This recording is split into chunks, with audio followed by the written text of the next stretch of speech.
Light aqua কালারের মধ্যে আপনারা একটি ব্লাউজ পিসও পেয়ে যাচ্ছেন। চমৎকার ফুল বডিতে এই ডিজাইনটা করা থাকবে, অনেক সুন্দর করে কিন্তু আঁচল করা হয়েছে, এত কাজ করা হয়েছে।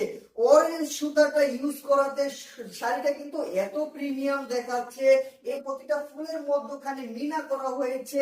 আঁচলটা দেখে কত জোস, এক্সট্রিম লেভেলের ডিজাইন করা হয়েছে। একদমই সুপার কোয়ালিটি পেয়ে যাবেন। পুরো শাড়িটা জুড়ে 84 কাউন্টের সুতা কিন্তু আমরা ইউজ করেছি। আমরা কিন্তু কখনো কোয়ালিটিতে কম্প্রোমাইজ করি না। এখানে 1.5 হাতের কম খালি পেয়ে যাবেন, পুরো শাড়ি জুড়ে কাজ পেয়ে যাবেন ওভারঅল সেম গণতে। আমাদের শাড়িগুলো হচ্ছে আমাদের নিজস্ব প্রোডাকশনের, আপনাদেরকে আমরা গ্যারান্টি সহকারে বলতে পারি এই কোয়ালিটিতে এত কম রেঞ্জে সর্বোচ্চ কোয়ালিটি প্রোভাইড করে এত কমে কেউ আপনাকে এই শাড়ি দিতে পারবে না। অনেক জোস লেভেলের একটি শাড়ি, যখন শাড়িটি আপনি হাতে পাবেন একদম নিঃসন্দেহে